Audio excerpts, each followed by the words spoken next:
And for those of us who are Christians, I mean, it is sickening to think of our scriptures being used to justify this kind of violence.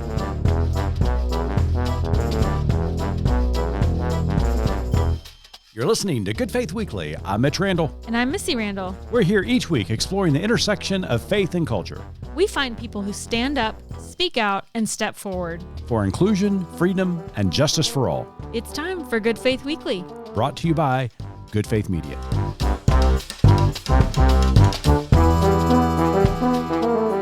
Welcome to Good Faith Weekly. On this episode, Missy and I are going to catch up and talk about an incredible event we got to experience this week in our nation's capital. And then later on in the pod, we sat down with Amanda Tyler, who is the executive director at the Baptist Joint Committee. She's got a brand new book out titled How to End Christian Nationalism. It is a phenomenal pod that you're not going to want to miss. Stay tuned.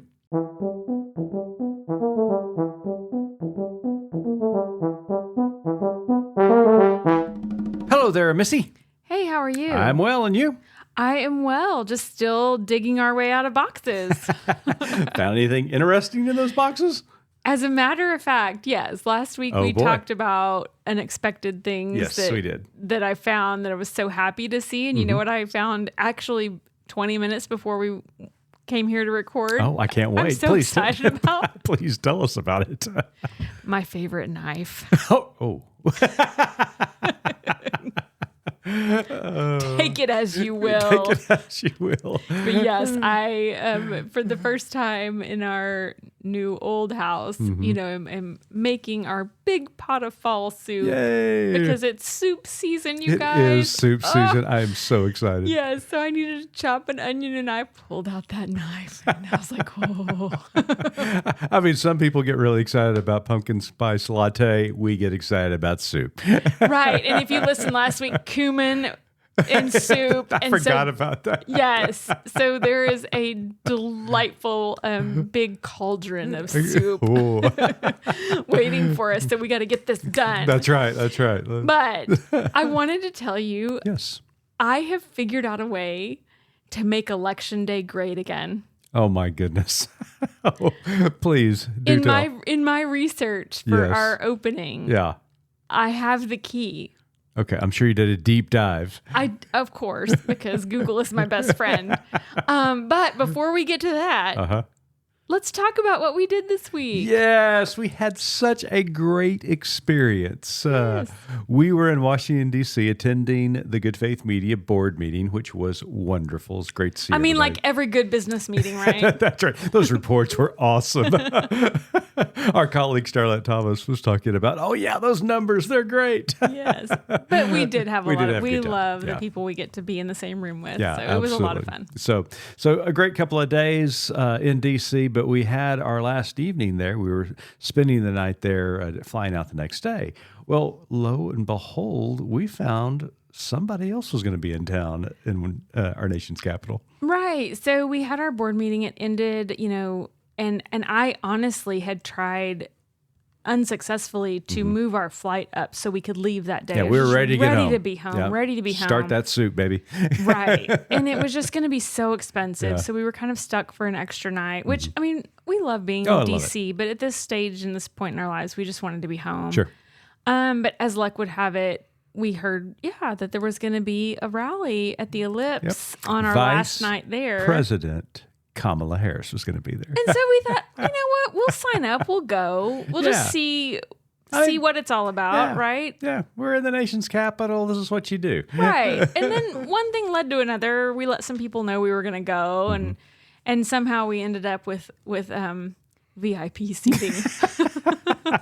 Yeah, I still don't really know how that happened, but we were so fortunate. I mean, we were literally about, 5-6 rows? 5 rows back, yes, from the stage area. So it was a remarkable experience. Yeah, I have never gone to a rally before, a political, like a campaign rally before. Yeah. At all, had you? No, not at all. And so I was really, looking forward to just having the experience itself. I mean, just being there at the Ellipse, right between the White House and the Washington Monument.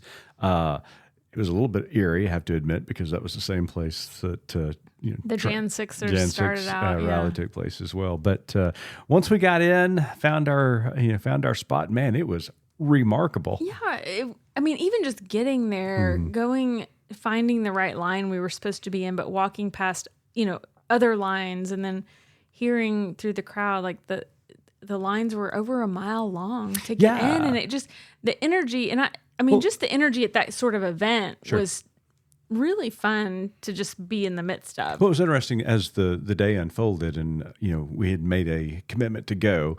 Originally, I think Metro DC Police said that they were expecting 20,000 there at the rally, and then the number began to escalate pretty quickly.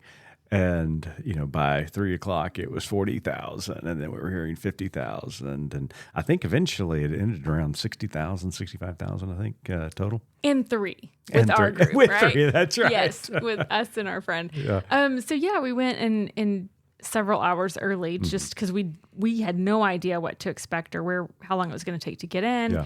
We thought we would be standing for hours. Thank the Lord God in heaven. There were chairs. We are #blessed, you guys. We got chairs. That's right. But one of the things that just was so neat to me was, they had a DJ there playing upbeat music and stuff to keep the crowd engaged and entertained. It was a lot of fun.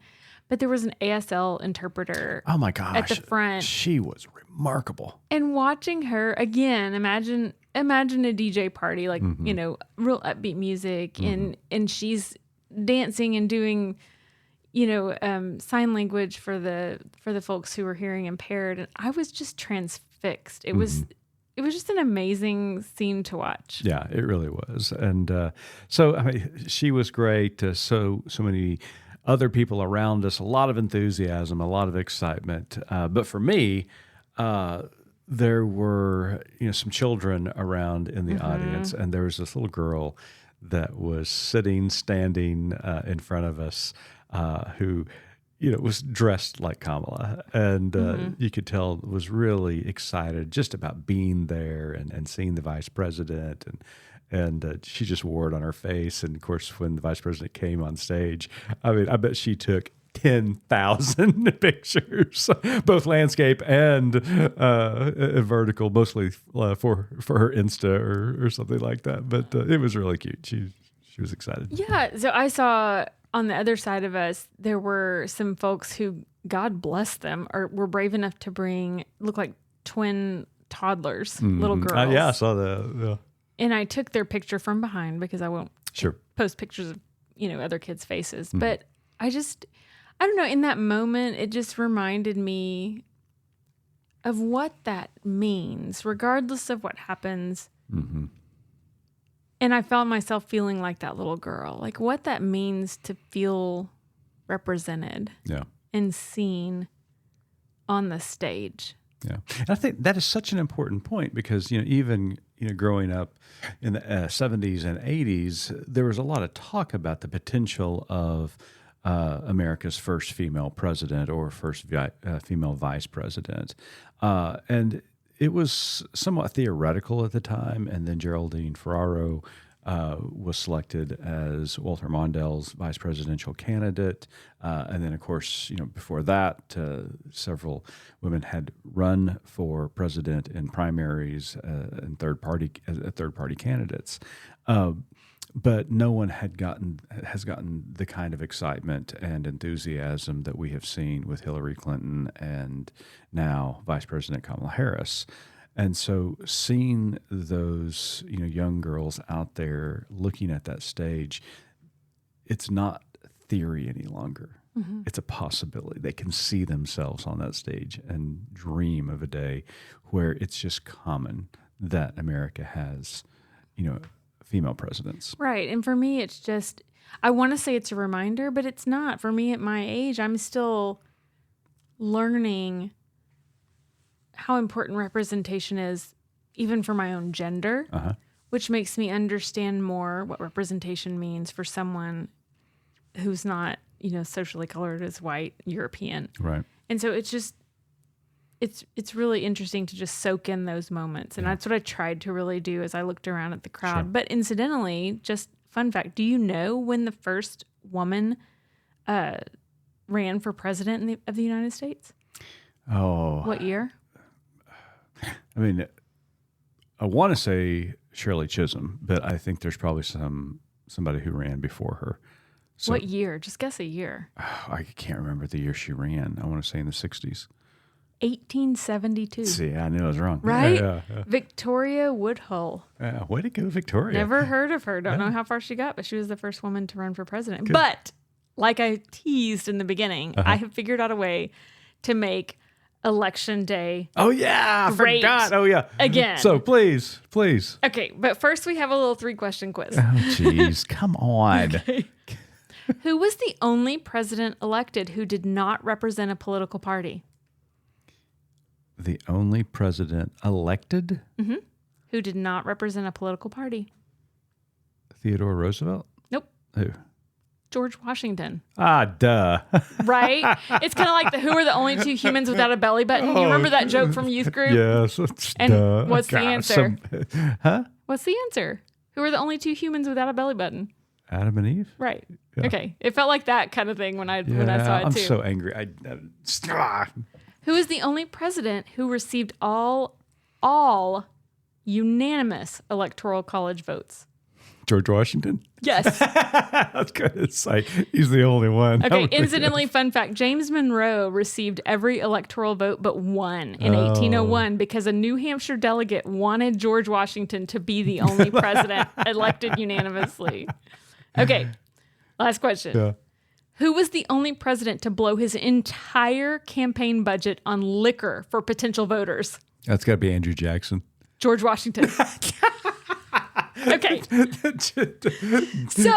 GW, man. I'm thinking we can draw a conclusion here.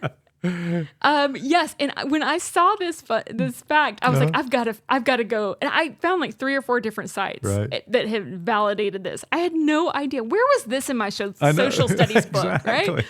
So George Washington spent his entire campaign budget, which was £50, okay. Right? Yeah. On 160 gallons of liquor. Wow. Served to 391 voters. Gotta get your votes right there. Right? Buying votes with booze was already a custom in England. Washington also was following a Virginia tradition where barrels of liquor were rolled to courthouse lawns and polling places on Election Day. Wow. Right? Okay, so you see where I'm going with this, right? Yes, I see where you're going. So oddly enough, we would not even recognize an election day 200 years ago. Not only were eating, drinking, and parading common, votes could be conducted by public voices. Oh, really? Yes. Wow. Also, political parties would hand out pre-printed ballots for voters to cast to ensure that people voted basically straight party ticket. And it wasn't until the 1890s that the Australian ballot, also known as the secret ballot, became commonly used in America. So here's the other thing I found interesting is that back in colonial times, not only was it like eat, drink, be merry, and let's have a party, but there was something called an Election Day cake. Oh, wow. There's a recipe, and so I Googled it. You can find... Are you making an Election Day cake? I am. I'm gonna. We're going to have to post photos and a video of me eating it. That's right. I mean, because baking is my happy place, right? That's right. That's awesome. So yes, I found a recipe for baking. So apparently week-long celebrations accompanied certifying the election results. And many folks, I mean, obviously we've read the Bible, right? You had to travel a long way to do anything. Yeah, sure. Shout out Mary and Joseph. And so, it just, once you gather together, you got to throw a party. You got to feed people. Yeah. The food and booze flowed. Oh, can't imagine. And so, indeed, election cakes were a boozy affair with lots of alcohol-soaked fruits and spices. Wow. Isn't that fun? That is so fun. Yeah. So anyways, then, we fast forward to 1811, and Maryland was the very first U.S. state to establish an election day alcohol ban. Maryland, bunch of Catholics. So the party didn't last very long, you guys. Well, you're going to bring it back, aren't you? That's right. Make Election Day great again. as of January 2023, only parts of Puerto Rico, certain Alaskan jurisdictions, and certain parts of, surprisingly, Massachusetts have Election Day dry laws in place. Wow, that's amazing. Yeah. So anyways, it was just some fun. I was like, who knew it was such a party? Yeah, no kidding. So next Tuesday, folks, go cast your vote and then go lift a pint. Make an election Unless day you live in cake. Massachusetts or Puerto Rico. Right. Right. So I have the secret now. Make election day great again. Excellent. Let's kick it George Washington style. That's right. Absolutely. We'll do it.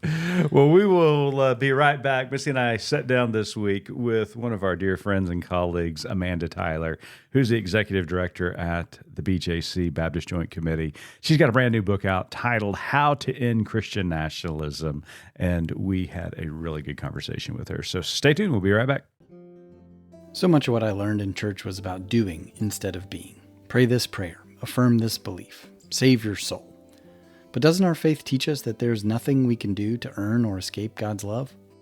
I'm Brett Harris, host of God Knows Where, and if we can't do anything, then I think we need to better understand who we're supposed to be.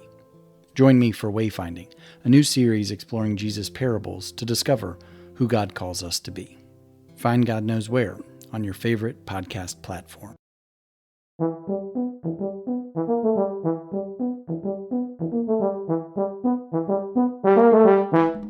Welcome back to Good Faith Weekly. On this episode, we've got a very special guest with us. Amanda Tyler is Executive Director of BJC, leading the organization as it upholds the historic Baptist principle of religious liberty, defending the free exercise of religion, and protecting against its establishment by the government. She is the lead organizer of the BJC's Christians Against Christian Nationalism campaign and co-hosts the BJC's Respecting Religion podcast. Tyler is the author of a newly released book, How to End Christian Nationalism, which is available wherever you purchase your reading materials. Amanda, welcome to Good Faith Weekly.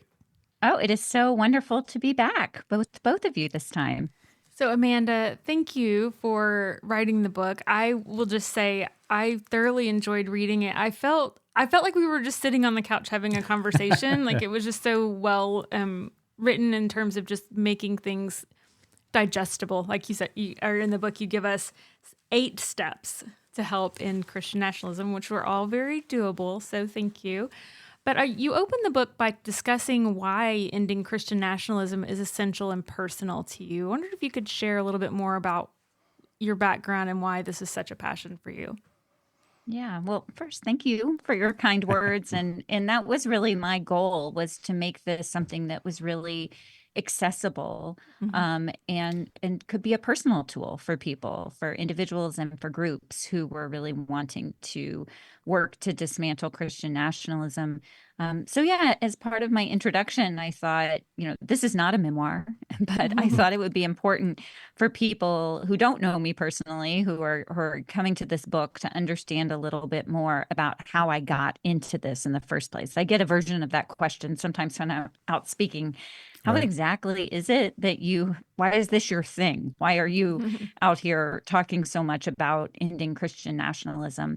And for me, it comes really from my identity as a Christian and as a Baptist Christian, and growing up in Baptist churches, and from just the earliest age, how important my faith has been to me personally and to my family, and that it has been as a constant throughout my life. So alongside the importance of my Christian faith is also how I've learned about religious freedom. And a lot of how I've learned about protecting religious freedom has been from the organization that I now lead, Baptist Joint Committee for Religious Liberty. I first connected with BJC when I was a college student and learned from my predecessors at the organization about the Baptist commitment to standing up for faith freedom for all. So I kind of had all the tools to start to understand Christian nationalism. And then it became, I think, more personal and urgent of a cause to me when I saw the violence that was happening, particularly at houses of worship, in ways where Christian nationalism was inspiring acts of violence. And I'm from an interfaith family. My husband is Jewish. And so the events at the Unite the Right rally in Charlottesville in 2017 and then at the Tree of Life Synagogue in 2018, I think struck me particularly hard. Maybe it's hard to know the counterfactual, Sure. but maybe more so even than if I didn't have Jewish family members. And so this sense of religious freedom being urgently threatened in this country, to people of all religious groups, and then identifying it as the cause being Christian nationalism, kind of set me on this course, and me through my leadership of BJC and the Christians Against Christian Nationalism movement set me on the course to eventually write this book. Yeah. So, Amanda, for about a decade now, Christian nationalism has been given quite a bit of attention. It ratcheted up, unfortunately, after January 6, 2021. People started asking questions, what is Christian nationalism, really trying to understand and unpack what this ideology is. You do a great job in the book, by the way, of defining Christian nationalism as this political movement that even if it's attempted to be couched in religious language, it really is about the acquisition of power and the use of religion to gain that power.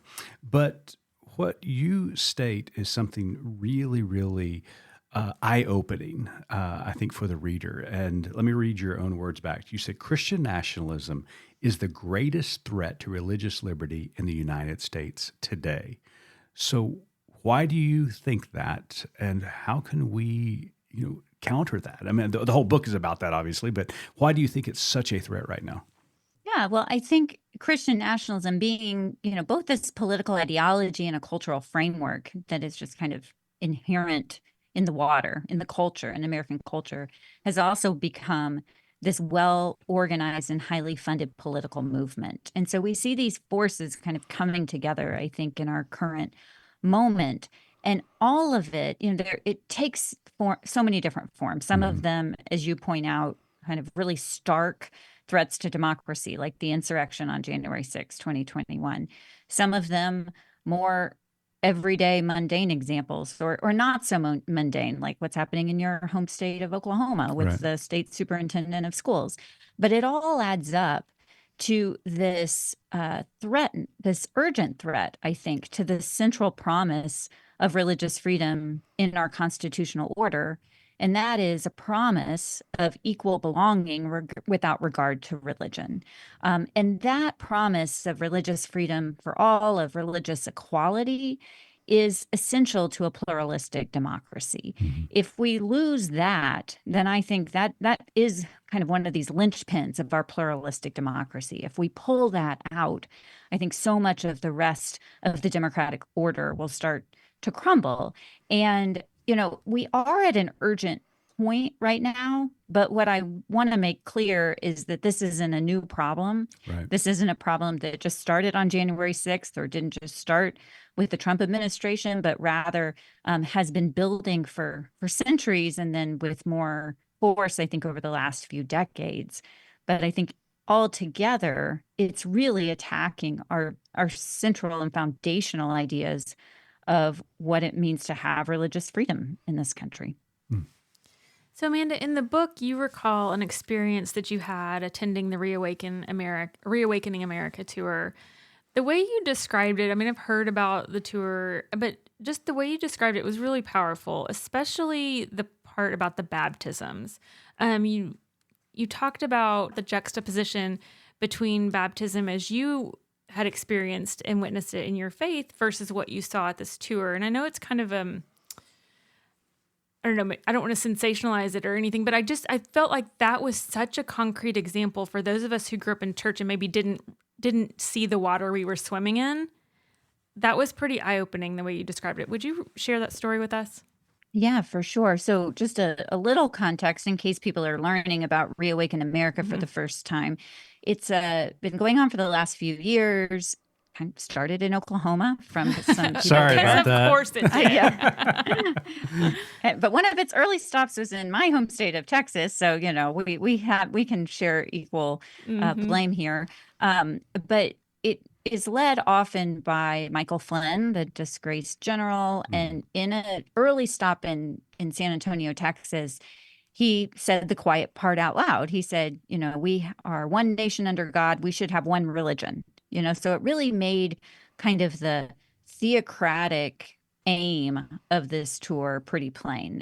And I would describe the tour, and it travels around to different cities in the United States, as kind of a mix of Christian nationalism, election denialism, conspiracy theories, a lot of COVID conspiracy theories, and then just selling a lot of stuff, just marketing to the people who attend. And usually there are about a couple thousand people who come to these events. They're billed as conferences, that they go to a conference. And so I signed up to go to one of these conferences when it went to a Trump property in Miami, Florida. And I just watched, I just wanted to see. I had seen some of the videos online. I had certainly seen some of the media coverage of it, but I was there more to watch what the people they're not in the pews, right? In the conference hall were experiencing, and how they seemed to be taking in what they were getting from the stage. And what really struck me is I had the same view I always had of the people who were presenting, that they really, I don't know how much they really believe it, but they really are peddling so much fear.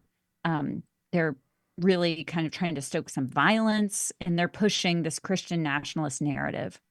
But for the people who are attending, I saw that they were really experiencing it as a religious experience, because throughout they'll kind of mix in praise and worship music that you might hear at a more contemporary worship service, Christian worship service.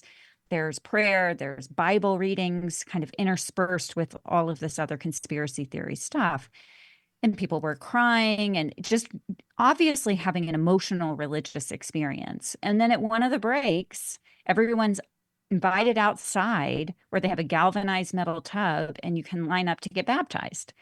And I just watched as dozens of people got in and out of the tub. And what was so striking to me is, there was no relationship between the people who were baptizing. They met like literally as they were getting into the tub, and there were no words said. In our tradition, baptism means something. Right. It is a very, I was baptized when I was 7. Every person who's baptized, I think, goes through kind of the personal decision and then some kind of counseling with the religious leader who's baptizing them about what they believe and making sure that that is their profession of faith. Well, there was no profession of faith at all here. And so it just left me, one, with a real sadness of the cheapening of what I view as such a beautiful symbol of our faith, but also with just a sense of confusion about what exactly they were being baptized into. Right. That it looked, like a religious institution, but it really was this political cause that was just using the trappings of religion to justify it.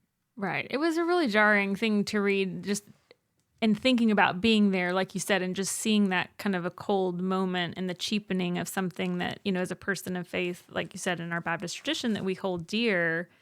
And just the sadness, I think, like we said, just the sadness of that. And what are you being baptized into? I would suggest loyalty at that point, as opposed to, some sort of public declaration of faith in God. Yeah. And man, as I was reading the book, and I've been involved with BJC for quite some time now, almost 100 years.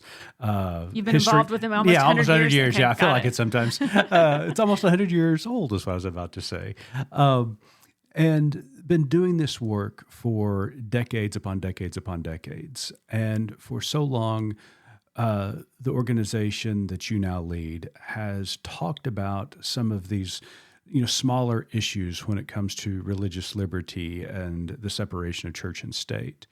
And a lot of times, people will say, well, what's so harmful about that issue or this issue?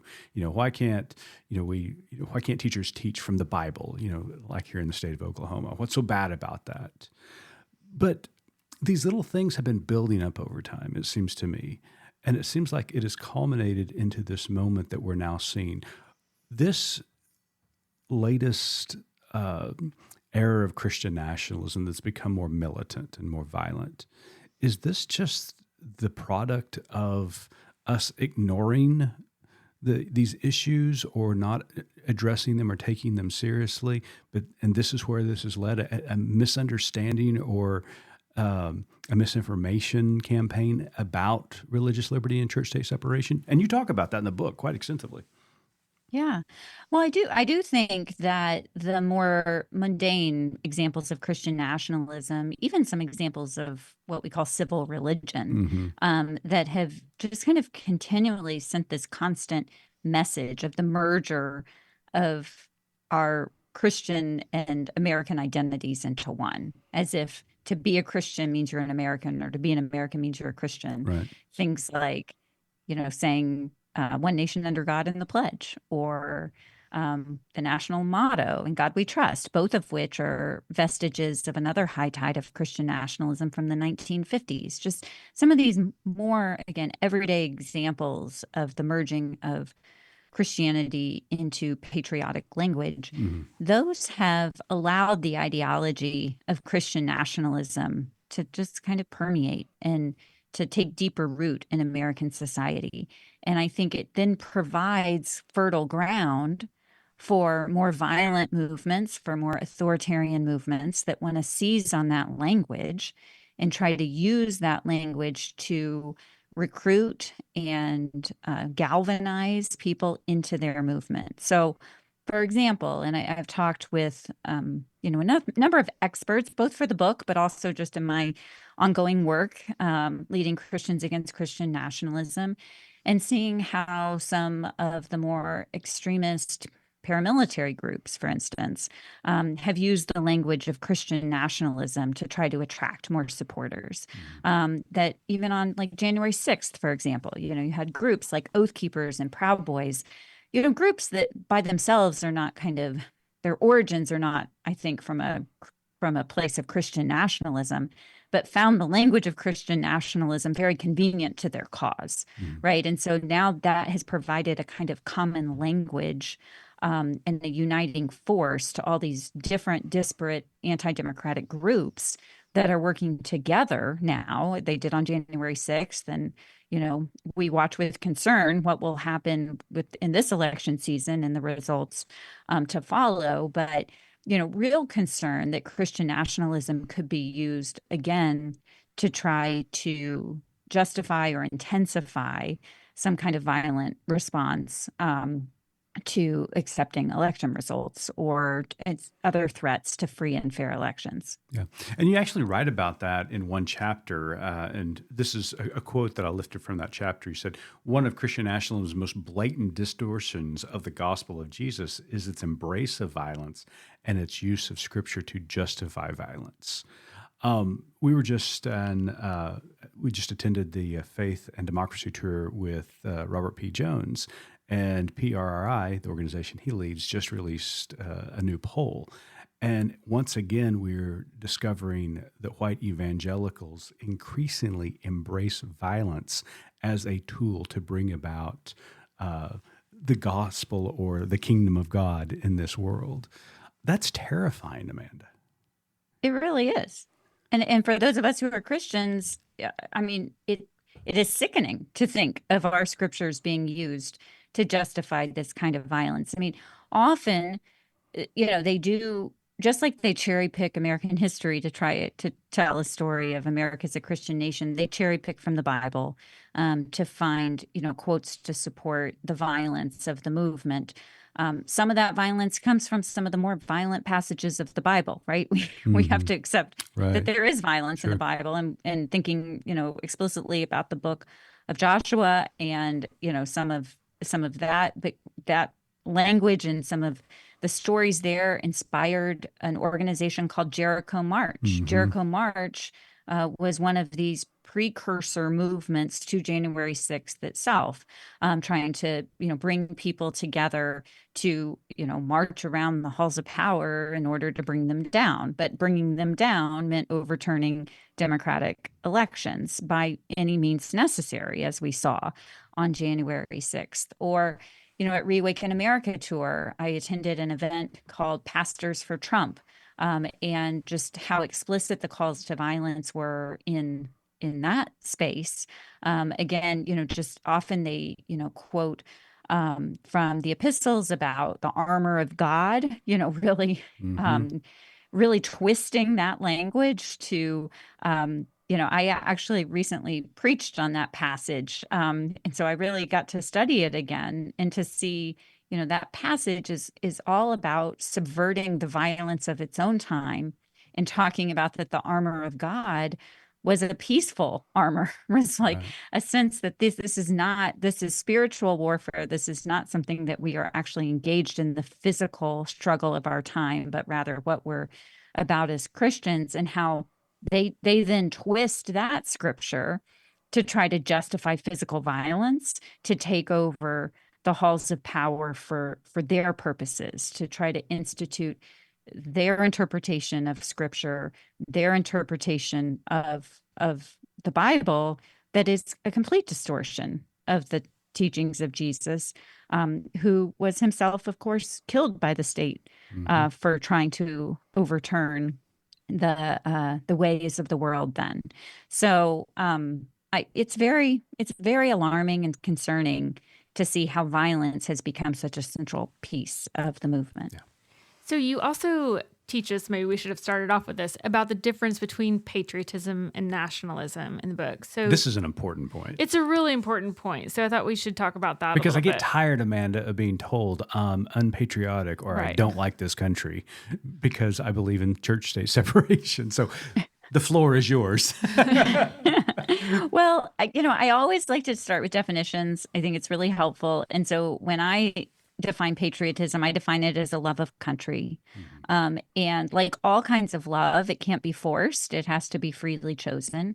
And it is also expressed in a number of different ways. And so it can be expressed in ways that are, I guess, more expressive as far as like waving a flag or saying the Pledge of Allegiance, but it can also be done in action. And some of those actions mean exercising our First Amendment freedoms, or standing up for church-state separation, our freedoms to protest. Our love of country can lead us to want better for our country and for our neighbors, for our country to work better for all people, not just the privileged few. That those are ways to show our patriotism. To vote, I'm coming up on an election, so if people haven't voted yet, vote. To help other people vote. Those are all expressions of patriotism. Nationalism, on the other hand, is an allegiance to country that demands allegiance over everything else. It's often a blind kind of allegiance that doesn't accept protest, that doesn't accept questioning of authority, that requires us, when faced with a choice between following the dictates of our religion and following the laws of the country, it requires us always to choose country over religion. And that's not religious freedom, and that's not patriotism. I think at that point, we have veered from the healthy ground of patriotism into the unhealthy territory of nationalism. And I want to acknowledge here, too, that patriotism is a choice. One doesn't have to be a patriotic citizen. That isn't a requirement of citizenship to express some kind of patriotism. I think many Americans do feel a sense of patriotism for their country and want to express it in such ways. But we also have to acknowledge the many ways that people have been harmed by systems of the U.S. government. And that doesn't necessarily lead to an automatic feeling of a love of country. I need to know where the Stars and Stripes Speedos, which column that falls into. You mentioned waving flags, and I was thinking, well. We're seeing those at the Walmarts here in Oklahoma. To each their own is what I say. That's how you want to show your patriotism. More as long power as it to doesn't you. interfere. Right. Well, Amanda, I love a book that gets me all riled up, that fuels my hate fire for Christian nationalism. But this book does something different, and this is the beauty of it. And this is what I really appreciated you bringing to the table, especially at the conclusion of the book, and that is practical ways that we can work together. One of the most important steps in this book is organizing. And you write, as Christians doing this work, we must also ground ourselves in our tradition, denounce violence, and address Christian nationalism in our own faith communities and family and friend circles. But when we truly make progress, you say, we must take collective action. That was a beautiful sentiment. So tell us how people of our tradition, but other traditions are coming together to counter Christian nationalism. I appreciate that. And I think in that chapter, I try to point to the power of organizing and faith-based organizing to other movements, particularly the civil rights movement, in recent memory, and how powerful that is for us to be creating the kind of democratic society that we want while we're working together to make it and ultimately preserve it and make it work for everyone else. And I think that, and we haven't gotten to this piece yet, but my primary audience for the book are white Christians, and that's because, one, I'm speaking out of my own experience, but I also have found in teaching about this that Christians of color and certainly people from other faith traditions, they have long known the importance of organizing to their very survival in this country. That it is those of us who are of the privileged class, that the laws work for us most of the time, right? And so we haven't needed always to tap into that power of organizing for our own survival. I think that especially after January 6th, but some of the other recent violence in our society, we have more and more people who are coming to the realization that we will only have this system that we have now, a democratic system, if we really all pitch in and work for it. And so they're coming to this cause, I think, more recently, maybe, than some of our friends who are coming from other perspectives and identity groups and experiences. But the power of working together and really working together, and this is where I also caution my readers who are white Christians not to kind of go in and take over everything, right? We don't have to run everything. And in fact, we should not try to go in and run everything if we're going to do effective organizing, particularly with people who are way ahead of us on this work. But that, our goal is ending Christian nationalism. Our goal is creating the beloved community in a system, in a country, in just a society that works for everyone. But we will also, that endpoint, that goal is a long time in the future. And along the way, as we build relationships and work in mutual partnerships with each other, that is also gift to our lives in the meantime. That the relationships themselves and the small victories that we're winning along the way to make our communities more just and equitable places for everyone, that can help sustain us in the long haul work that we're about in ending Christian nationalism. I love that. When this episode drops, we're going to be just days away from the election. And there's been a lot of rhetoric over the last couple of years, especially the last few weeks and months leading up to this election. We live in a contentious time. We live in a very partisan time. But the one thing that is for certain is that election day is going to come. For those people who are worried about the fragility of democracy, for those people who are worried about the wall of separation of church and state beginning to crumble after the election, can you give them a word of hope? Yeah, I can. I referenced earlier living in Texas, where we're already starting to see a democratic way of life slip away from us here. The sense of a theocracy, a theocratic takeover of the legislature. It's not a, hypothetical for many people living in the state of Texas. But we have also seen an incredible resistance by people on the ground, that just because a law passes the legislature doesn't mean it actually gets enacted, because people on the ground have something to say about resisting that theocratic policy. And I've seen it. I've seen it in our experience in pushing back against a really awful school chaplain law here. I've seen it in responses that we've had to a proposed new curriculum that infuses the teaching of the Bible to kids as young as kindergarten in public schools. I've seen it in the way that faith communities are coming together around our organizing for Christians against Christian nationalism. And so, I can't promise that we aren't going to continue, depending on the results of this election, and not just the national election, but elections that are happening up and down the ballot in so many communities across the country. I can't promise that we're not going to head more and more towards authoritarianism.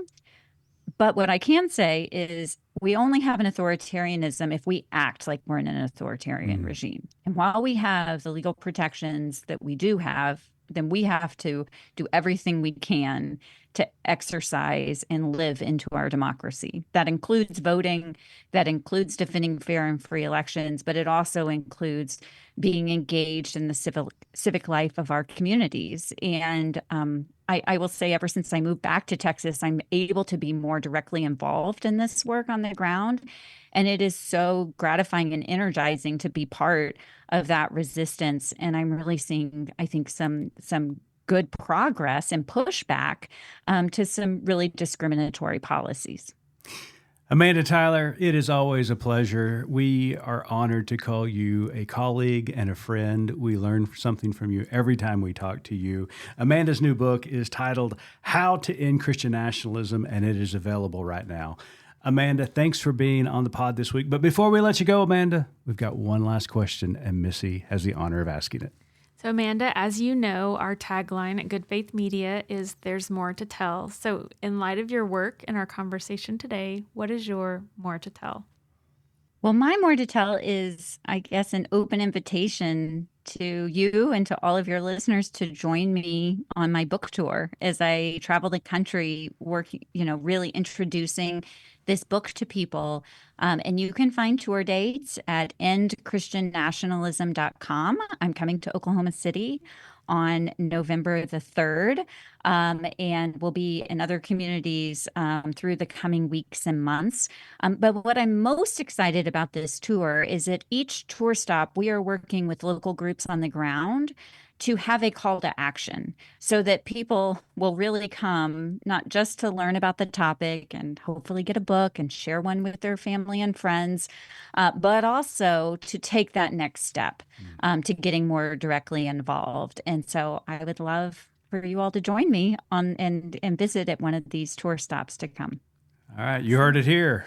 Accept her invitation and show up at one of these events on the book tour. So sounds exciting. Thanks, Amanda. Appreciate you. Thank you so much. Great conversation.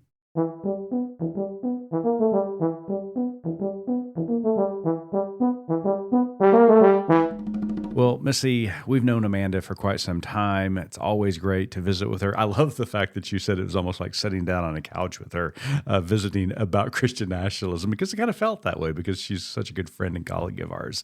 But learned so much in reading the book and then talking to Amanda about it. Yeah, like you said, Amanda does amazing work at BJC and is really just on the forefront of the Christians against Christian nationalism movement.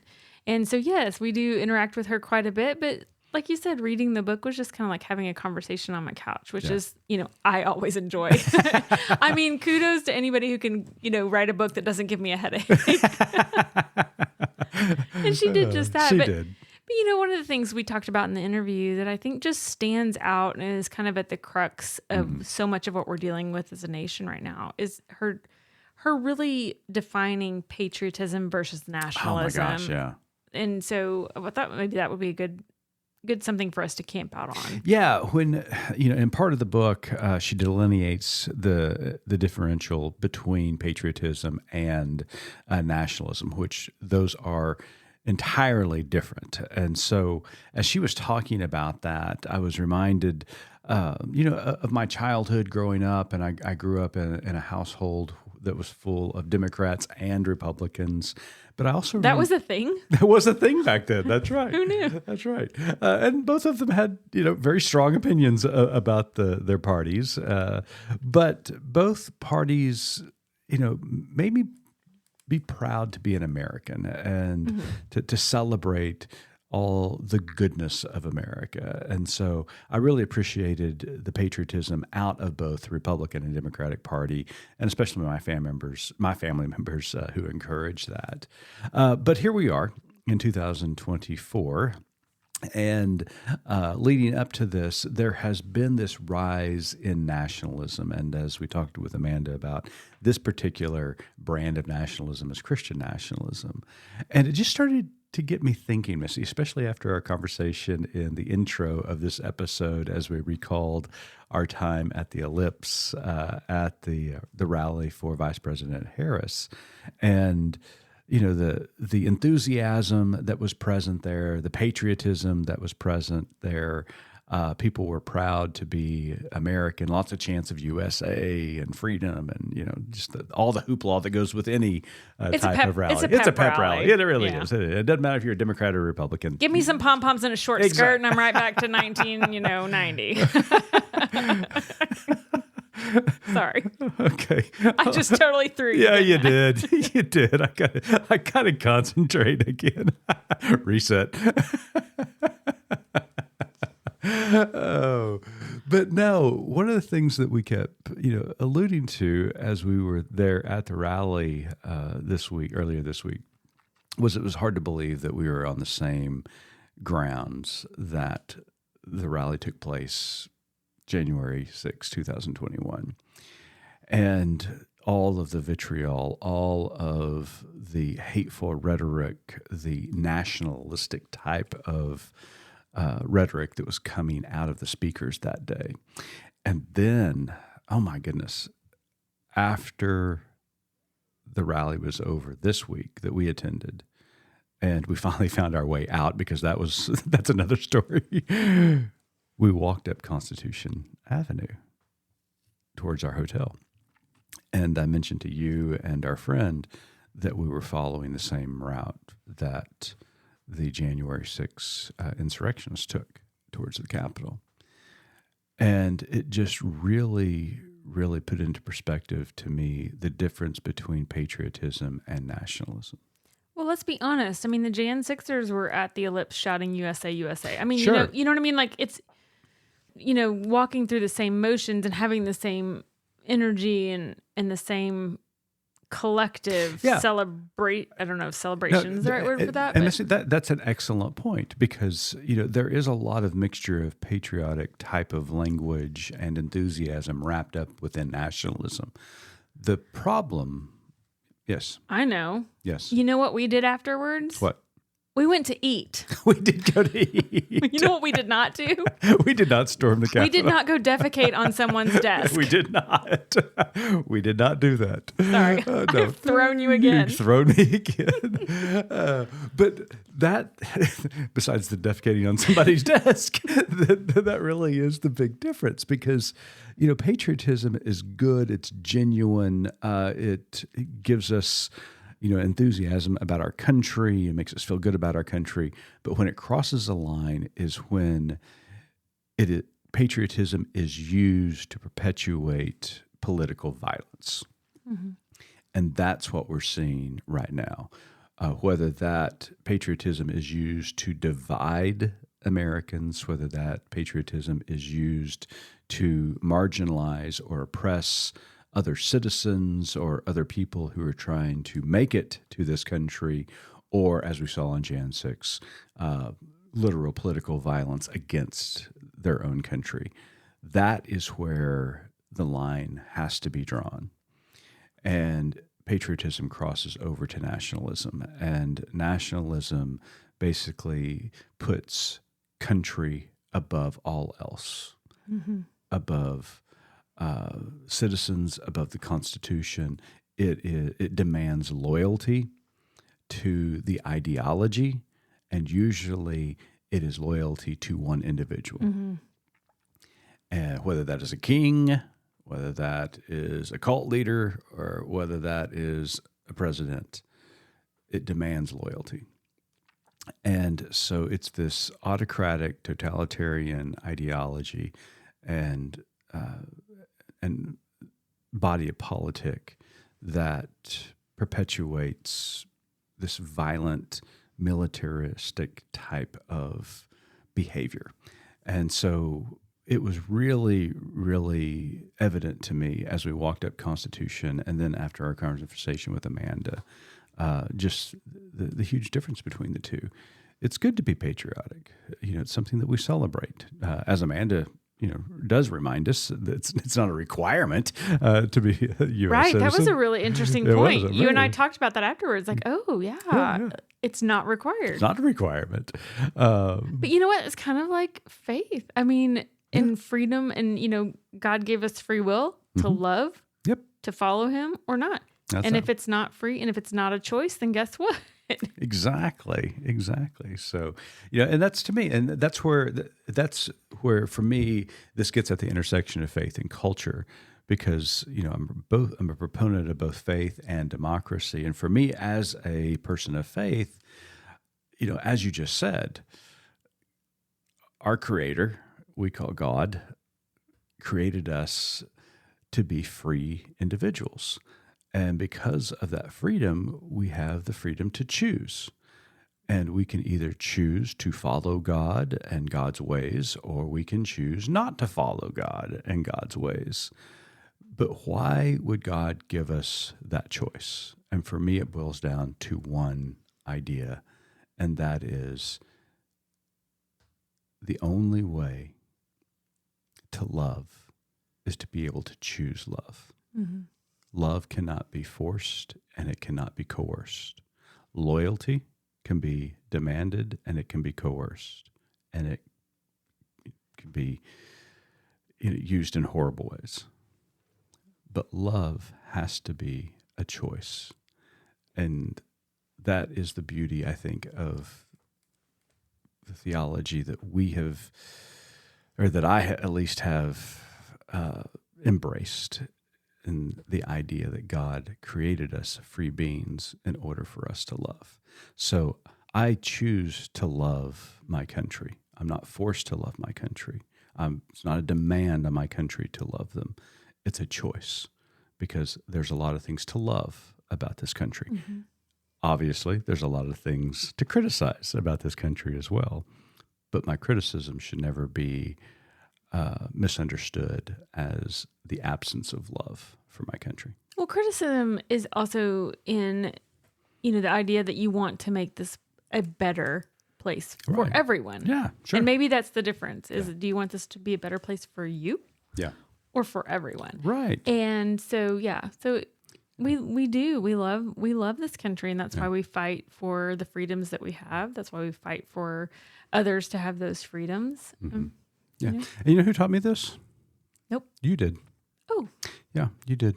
So every time I load the dishwasher incorrectly or do the laundry incorrectly, and you offer criticism, I still don't think... I just want you to be better. You want me to be better. You want the whole house to be better. Right. That's right. That's right. And it doesn't mean you don't love me. No. In fact, just means... you love me more because of that criticism. Guide you. Lately, you've loved me a lot.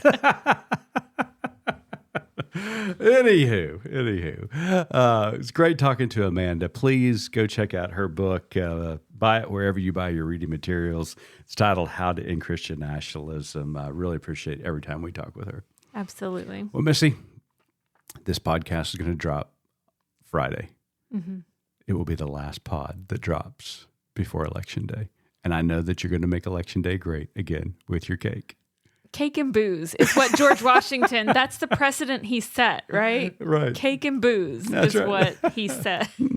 But as this pod drops, you and I will have hopefully stood in line for hours upon hours, going to an abandoned Sears to vote this week, which is kind of odd. But at any rate, we hope that you and all of our listeners out there make certain you exercise your right to vote. Your voice matters in this country, and this is what makes America truly great, is the democratic process. Absolutely. Use your voice. Go vote. Absolutely. Well, we'll be back next week, maybe. We shall see. Until then, go vote, be a good citizen, and keep living good faith.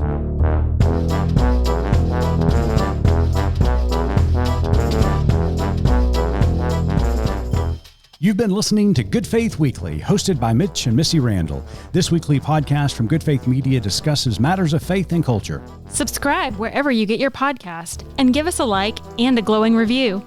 We produce the podcast out of Norman, Oklahoma. Our music comes from Pond 5. And we're supported by listeners like you. Learn more about us at goodfaithmedia.org.